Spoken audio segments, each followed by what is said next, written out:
praktikum pembuatan sediaan darah malaria baik tipis maupun tebal, ya.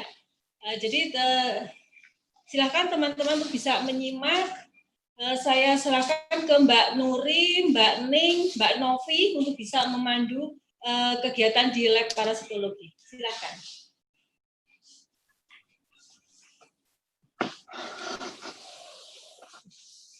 Assalamualaikum warahmatullahi wabarakatuh. Selamat pagi menjelang siang, teman-teman dari peminatan entomologi Fakultas Kesehatan Masyarakat Universitas Diponegoro. Kita di sini nanti akan melakukan praktek pembuatan sediaan darah, di mana kita tahu bahwa untuk standar pemeriksaan malaria adalah dengan pengamatan mikroskopis. Jadi tentunya kita akan membuat sediaan darah sebelum pemeriksaan dan nanti akan langsung dipraktekkan dengan Mbak Nuri.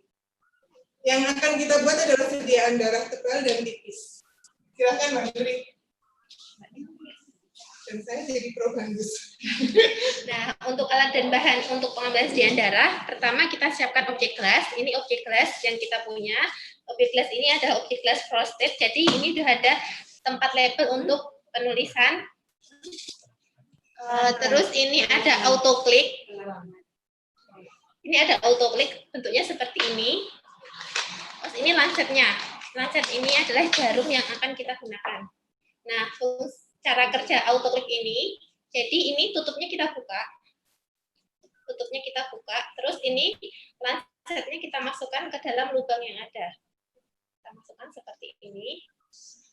Kita masukkan, terus ini tutup jarumnya kita ambil. Kita tarik aja, tutup autoclicknya kita pasang.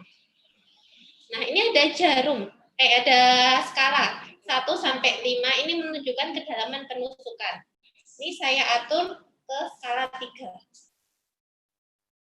Kita atur. Oh, cara kerjanya ini kita tarik sampai bunyi klik. Ini objek gelas, autoclick. Ini objek gelas, autoclick. Ini kapas alkohol dan kapas kering. Nah, cara kerjanya.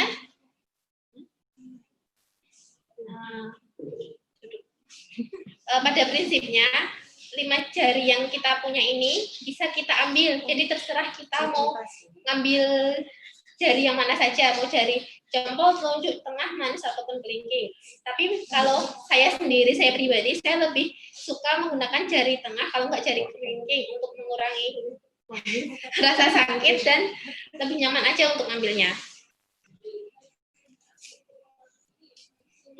Jadi ini saya mau ambil yang jari tengah, jadi jarinya ini kita bersihkan dulu menggunakan kapas alkohol. Kita bersihkan menggunakan kapas alkohol, terus lancet yang autoclick yang sudah kita siapkan tadi, kita tempelkan di ujung jari. Jadi ujung jari sedikit kita tekan, jadi biarkan darah mengumpul di ujung seperti ini. Terus ini kita tempelkan di ujung jari. Pastikan benar-benar menempel, terus agak kita tekan ke jarinya autoclick kita. Terus ini ada tombol, kita pencet. Darah yang pertama keluar kita hapus menggunakan kapas kering. Ini fungsinya untuk membersihkan sisa-sisa alkohol yang seperti ini. Membersihkan sisa alkohol yang mungkin masih nempel di ujung jari. Terus kita siapkan objek gelas. Nah, untuk darah tebal kita ambil sekitar 3 tetes darah. Untuk darah tipis kita ambil sekitar 1 tetes darah. Bentuknya seperti ini. Seperti ini. Ini lukanya kita tutup. Terima kasih. Terus agak ke sini mungkin Bapak. Kameranya agak ke sini. Atau saya ke situ? Nah, untuk pembuatan sediaan darah tipisnya, kita gunakan ujung objek gelas yang lain. Nah, kita menggunakan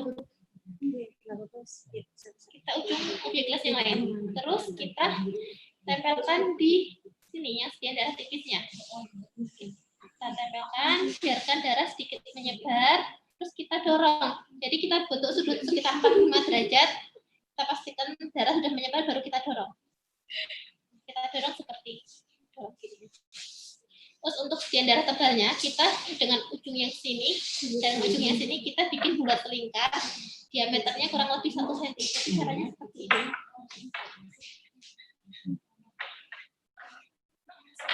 Iya. Boleh nggak? Oh, gimana? Alasnya? Boleh.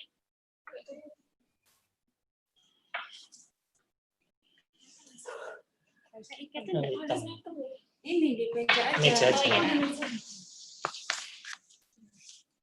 Ya kan? Kita bikin bulat melingkar, diameternya kurang lebih 1 cm. Jadi hasilnya kurang lebih seperti ini. Seperti ini. Sini ya. Kurang lebih seperti ini hasilnya. Ini sudah jadi sekian darah tebal, ini yang tebal, ini yang kering, yang tipis. Sekian darah tebal, sekian darah tipis. Nah, ini sekian darah ini kita tunggu dulu sampai dia benar-benar kering. Untuk proses pengeringannya kita kering udarakan. Jangan terpapar sinar matahari langsung, jangan di oven juga, atau jangan kita kering udarakan saja. Terus kita lindungi dia juga dari serangga, juga dari debu-debu yang berterbangan. Kenapa tebal dan tipis? Oh, kenapa ada? Kenapa kita buat sekian darah tebal dan tipis? Sekian darah tebal pada prinsipnya sama-sama sudah bisa kita gunakan untuk mengidentifikasi plasmodium itu jenisnya apa, sampai stadium apa, itu sudah bisa. Yang tebal maupun yang tipis, cuma bedanya untuk identifikasi cepatnya kita gunakan yang sekian darah tebal. Jadi di sekian darah tebal itu fungsinya karena lapang pandangnya cuma kecil, cuma sekitar 1 cm, jadi kita bisa lebih cepat untuk menemukan si plasmodium. Misal si plasmodium itu ada. Di sekian darah tebal kita sudah tahu itu spesiesnya apa, stadium apa juga sudah tahu. Cuma nanti di sekian darah tipis itu fungsinya untuk mengkonfirmasi. Di sekian darah tipis kan itu selnya, morfologi selnya akan lebih jelas. Mana inti selnya, mana sitoplasmanya, itu akan lebih jelas. Ini kita tunggu dia sampai kering. Selagi kita menunggu dia benar-benar kering, kita siapkan untuk proses pewarnaannya.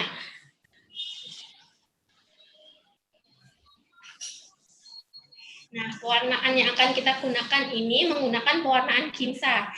Alat bahannya ini ada Kimsa stok. Kimsa stok, penggunaan Kimsa ini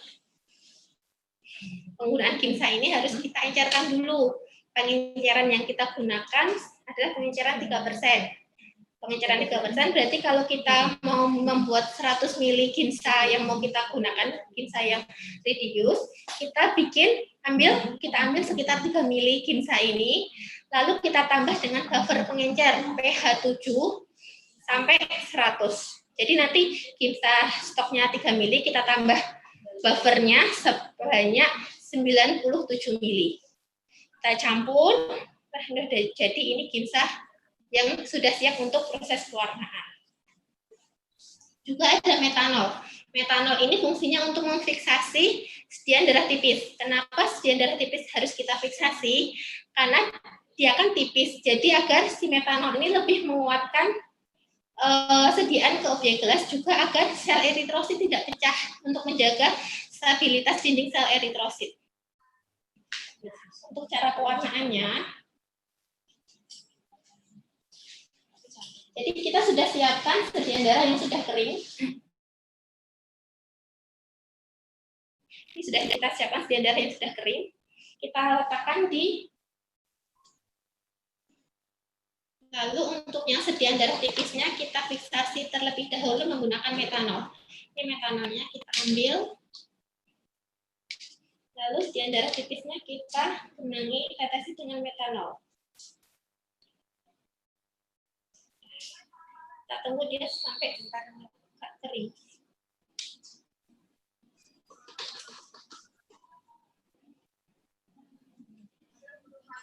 Setelah agak kering baru kita genangi dengan Kimsa yang sudah kita encerkan tadi. Ini pengenceran 3%. Kita genangi sampai semua sediaannya tergenang. Bisa nggak ininya ke sini aja? Jadi nggak ini tutup tangan. Seperti ini? Iya.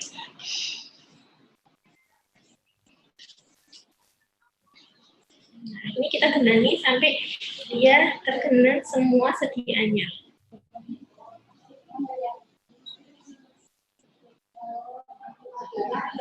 Kita tunggu sampai lama pewarnaan 45 menit.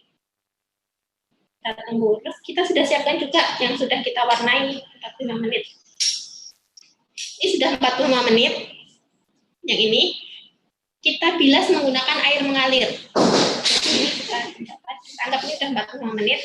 Cara bilasnya seperti ini. Jadi kita siapkan air mengalir, kita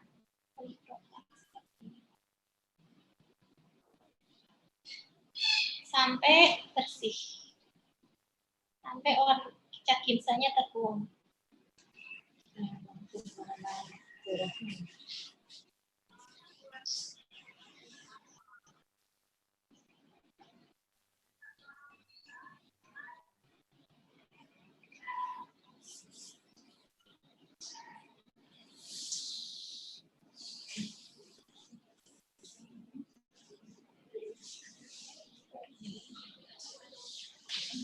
Hasil pewarnaannya seperti ini.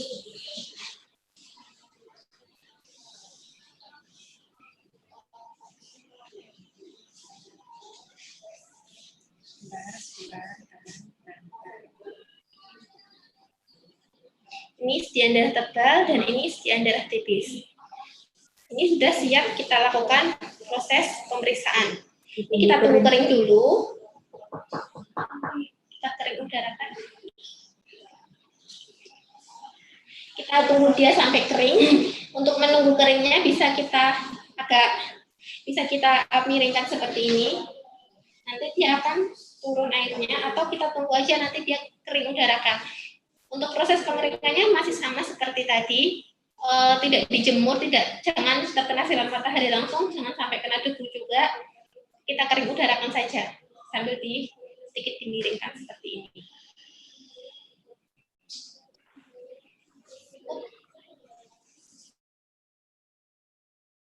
Setelah proses pewarnaan selesai, kita lanjut ke proses identifikasi secara mikroskopis.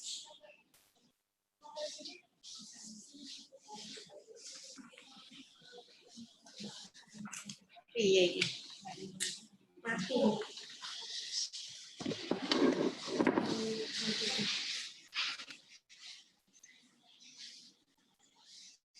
Iki.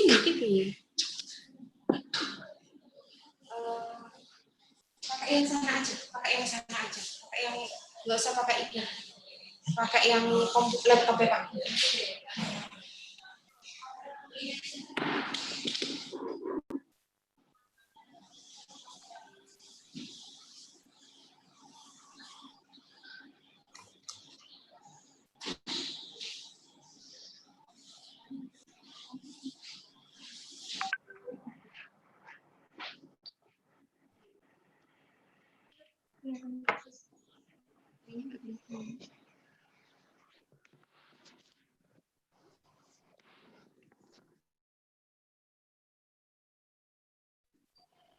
Berarti yang percaya. Lagi langsung gini.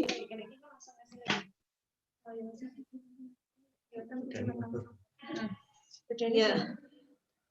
Mohon maaf ini karena tadi untuk identifikasi kan kita harus menggunakan kompon ya. Nah, tadi udah selesai untuk pengawetannya, udah diwarnai. Nah, kita untuk identifikasi parasit malaria ini kita menggunakan kompon.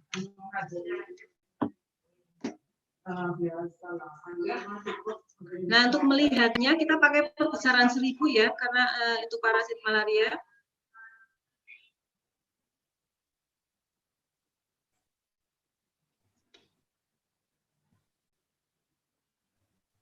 Pakai perbesaran 1000 dan jangan lupa pakai minyak emersi untuk untuk melihatnya.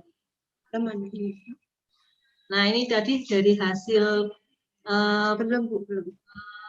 Nah, hasil dari pembuatan sediaan darah ini yang tipis. Nah, yang tipis kelihatan. Monggo di Mbak Topi sama Mbak Lucy. Jadi setelah tadi lihat simulasi pembuatan sediaan darah dan pewarnaan sesudah sediaan kering, kemudian diamati di bawah mikroskop, diamati dengan mikroskop. Tadi ada sediaan darah dan tipis. Ini adalah penampakan darah tipis. Akan nampak di bawah mikroskop adalah komponen darah. Itu apa saja? Ada yang bisa membantu?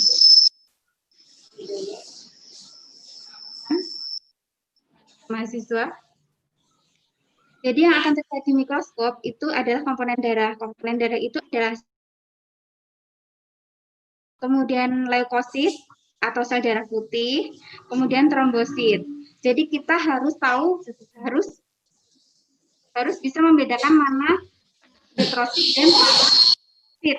Kalau si probandus yang diambil darah itu ada Ini plasmodiumnya, nanti plasmodiumnya berada di eritrosit karena makanannya adalah hemoglobin yang ada di eritrosit atau sel darah merah. Nah, mungkin teman-teman sudah tahu perbedaan yang di gambar ini, manakah yang eritrosit dan manakah yang leukosit. Ada yang sudah pernah melihat atau ada yang belum?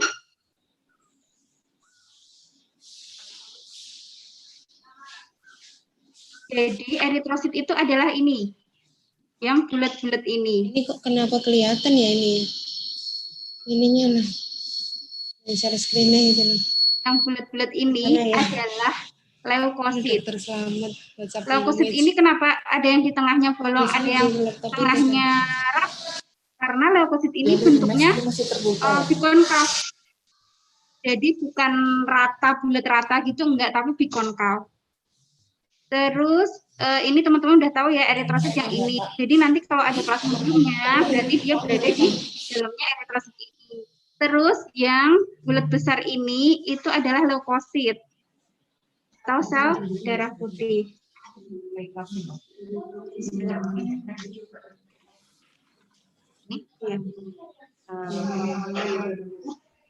Nah, ini adalah penampakan sediaan darah tipis. Jadi, dinding sel eritrositnya ini kelihatan jelas, bulat-bulat. Sekarang kita lihat penampakan sediaan darah tebal. Kita pindah. Dibuka-buka gitu loh, Mas.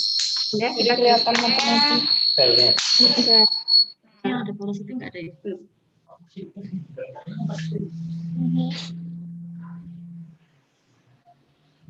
Nah, ini adalah sediaan darah tebal. Jadi kalau di sediaan darah tebal, dinding eritrositnya nggak kelihatan. Karena kan tadi di apa bahasanya diusar-usar gitu ya, di bulat gitu. Kalau yang tipis kan dia rata, jadi eritrositnya bisa rata. Ini penampakan eritrosit di sediaan darah tebal. Terus sekarang teman-teman sudah bisa membedakan antara eritrosit dan leukosit. Kemudian kita mencoba melihat plasmodium. Plasmodium itu ada berapa macam? Kalau sepengetahuan teman-teman. Plasmodium vivax, ovale, falciparum. Vivax, Satu lagi malah apa ya? Bukan, nggak tahu apa, ada 4 kayaknya. Malaria, Iya. inolesi.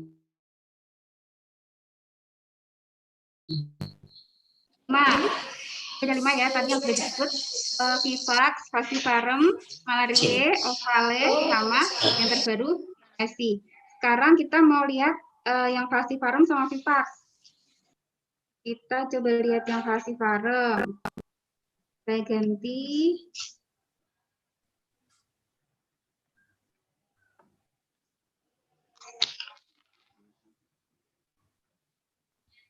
Nah, plasmodium sendiri itu di tubuh manusia mempunyai 3 fase, yaitu tropozoit, sison, gametosit. Bentuk infektif dari plasmodium itu adalah gametosit. Jadi kalau di orang itu sudah ditemukan gamet, itu berarti orang itu sudah siap untuk menularkan malaria ke orang lain. Kalau si orang itu udah ada gamet, kemudian dia terhisap, nyamuk ngisep darahnya orang yang ada gametnya itu, kemudian nyamuk ngisep darah orang sehat, kemungkinan bisa tertular malaria. Cari fokusnya dulu. Bentar, kita cari fokusnya dulu ya supaya cepat.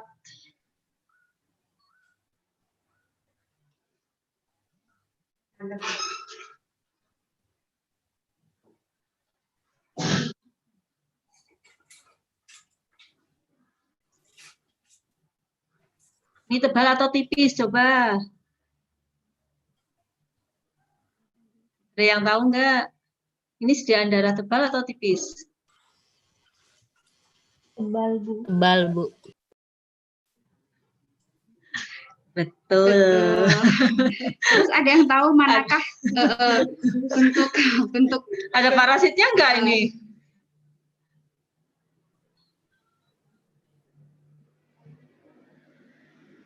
ada banyak. Banyak sekali. Yang manakah dia? Ini kan semua ini adalah eritrosit. Jadi latar belakang ini adalah eritrosit semua. Di manakah plasmodiumnya? Plasmodiumnya itu ini yang kecil-kecil ini di dalam eritrosit. Ini kayak titik, terus ada komanya gini.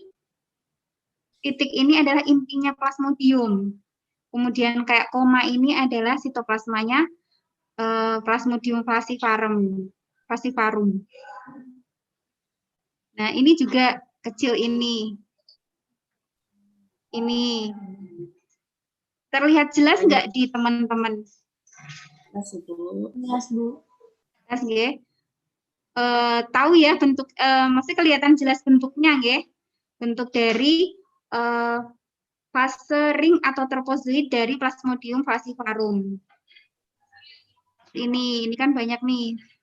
Inti ini.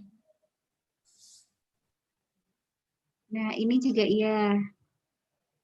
Ini adalah bentuk tropozoidnya. Sekarang kita lihat bentuk gametosit dari Plasmodium falciparum. Yang dihalus. Oh. Ini aja.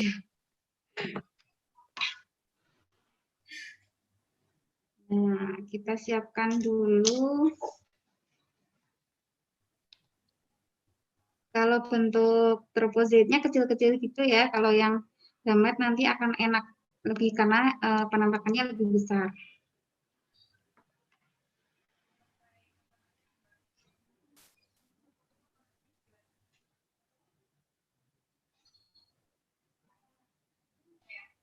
Kita fokuskan dulu.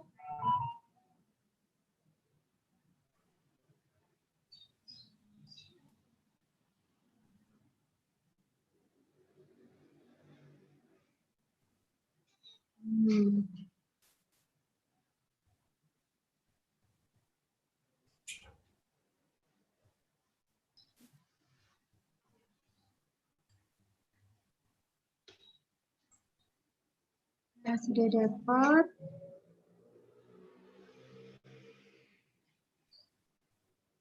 Nah, teman-teman ada yang tahu manakah gametosit dari Plasmodium?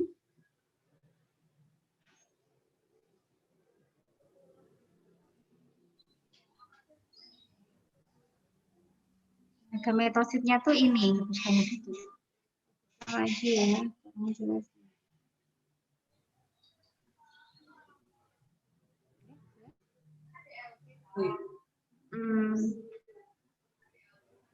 Nah, ini adalah bentuk dari gametosit Plasmodium falciparum yang ini. Ini bentuknya seperti pisang. Kelung gitu atau seperti bulan sabit. Warnanya keunguan tipis. Coba kita cari yang lain lagi.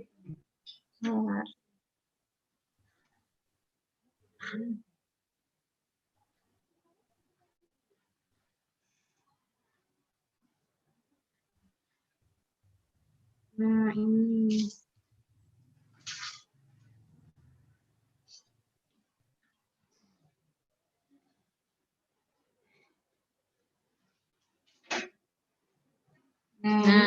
terlihat jelas. Ini.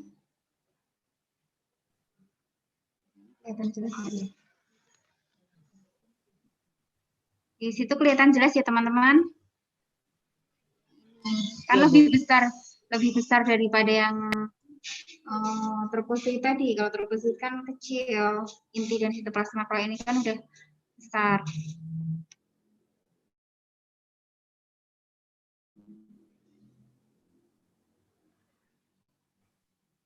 Udah. Kita lihat untuk yang vivax coba ya, perbandingan. Karena kalau untuk yang falciparum itu eritrosit atau besarnya parasit dengan eritrositnya itu tidak membesar. Ya, jadi antara eritrosit yang terinfeksi sama eritrosit yang normal itu besarnya sama.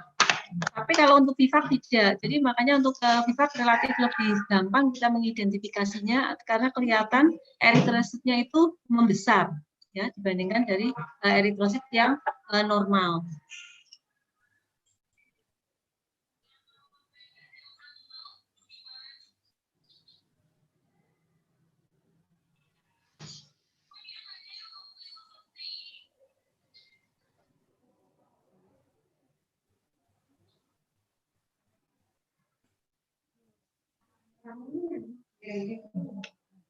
Sudah ketemu fokusnya.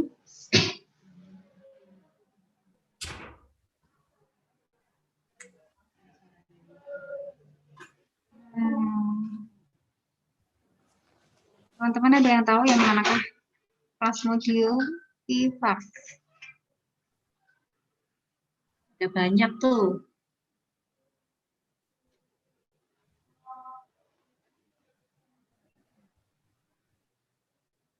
Nah, Plasmodium vivax itu ini. Ya ada inti dan sitoplasmanya. Kalau menurut teman-teman lebih besar mana antara yang vivax ini dengan falciparum tadi? Di fase tropozoit ini. Yang vivax, Bu. Vivax ya. Karena memang seperti yang dibilang Bu Dani tadi, kalau di vivax itu eritrositnya ikut membesar. Kalau di falciparum eritrositnya tetap. Jadi ini vivax, kemudian ini juga ring vivax, kemudian ini ring vivax. Jadi dia sitoplasmanya itu amoeboid, tidak beraturan. Kalau yang falciparum tadi beraturan, kayak bulan sabit gitu. Kalau yang ini memang sitoplasmanya itu amoeboid, tidak beraturan. Itu udah nih, udah. Ya itu untuk parasit Plasmodium malaria vivax sama falciparum. Sementara untuk malaria sama oval memang terus terang untuk di kami kita tidak punya preparatnya karena memang itu sangat langka ya di Indonesia. Mungkin malah sekarang mungkin memang sudah tidak ada ya. Kita kemarin juga ke Papua juga tidak nemu oval. Jadi sekarang di Indonesia itu masih 2 parasit itu Plasmodium vivax sama falciparum. Mungkin itu udah ya. Ya udah. Jadi untuk di lab parasitologi untuk pembuatan sediaan berikut dengan identifikasinya mungkin sudah selesai. Silakan kalau masih ada yang perlu didiskusikan atau mungkin klarifikasi atau mungkin ada yang belum paham tentang tadi materi di parasit, silakan.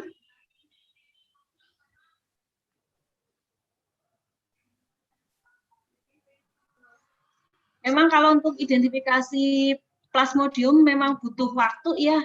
Memang harus jam terbangnya memang harus tinggi supaya kita familiar ya terhadap parasit ini karena setiap fase itu ternyata bentuknya itu berbeda-beda ya.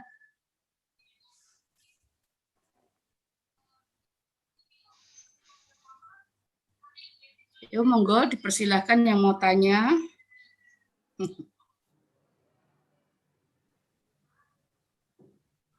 Silakan.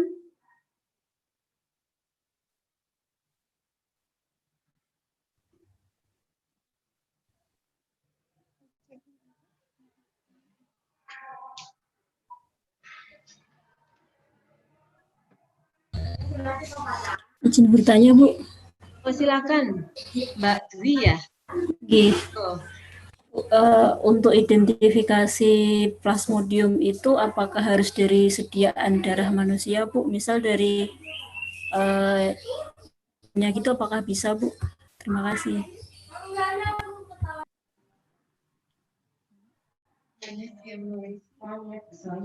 Sediaan darah malaria, apakah harus dari manusia gitu? Tadi Jadi pertanyaannya. apakah itu harus diambil dari darah manusia atau mungkin bisa langsung dari nyamuknya gitu?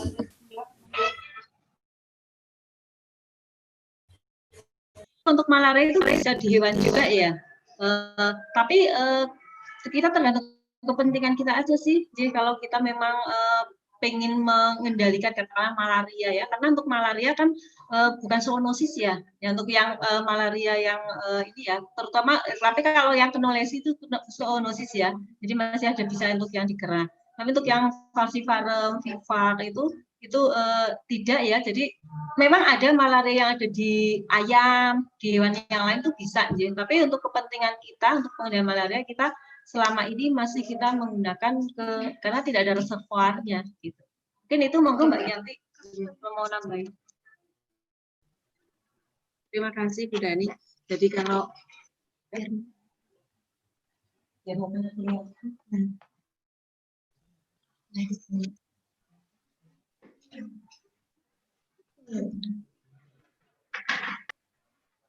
jadi kalau untuk malaria, seperti yang disampaikan Bu Dani tadi, karena kita bidangnya memang hanya di human ya. Kalau untuk yang zoonosis kayak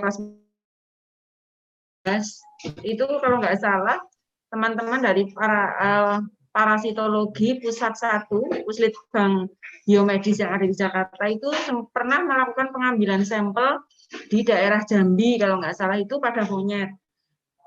Dan dari sekitar 30 atau 40 itu hampir sekitar 70-80% itu memang ditemukan plasmodium di situ. Kemudian untuk malaria itu juga bisa pada unggas. Itu jenisnya berbeda untuk malaria yang ada di unggas dan yang di manusia, jenisnya sendiri memang berbeda. Dia bukan Plasmodium vivax atau malaria seperti yang ada di manusia. Itu di Kecamatan Banyumas ya? Gimana Bu? Enggak, ini aku mau nawarkan bocah nyata aja.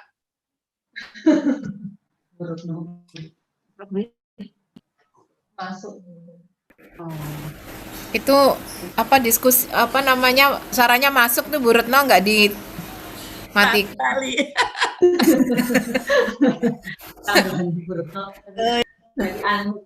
Oh. Iya maaf. Agak ini.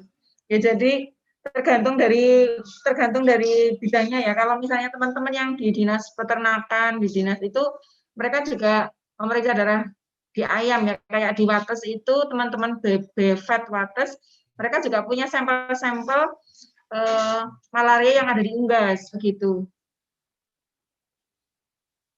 Mungkin itu yang bisa kami tambahkan ya. Jadi setelah Plasmodium knowlesi sudah ada ancaman lagi dari Plasmodium cynomolgi kalau nggak salah seperti itu. Jadi untuk beberapa Plasmodium yang ada di primata itu memang bisa ada kemungkinan ke manusia seperti itu. Untuk trending ke depan kita belum tahu kalau yang cynomolgi ada di Indonesia seperti apa, kita belum ada konfirmasinya. Begitu yang bisa kami tambahkan. Terima kasih. Monggo ada lagi?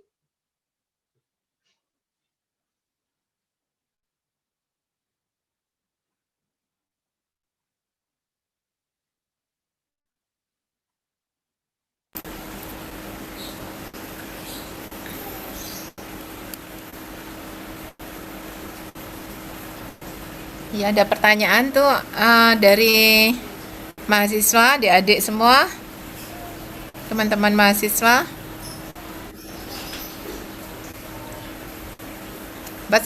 apa namanya saya dari kegiatan penelitian kemarin itu ini hanya nganu sih Mbak, apa penggunaan tadi kan dalam apa pining ya pengawetan itu kan ada kloroform ya. Itu penggunaan kloroform itu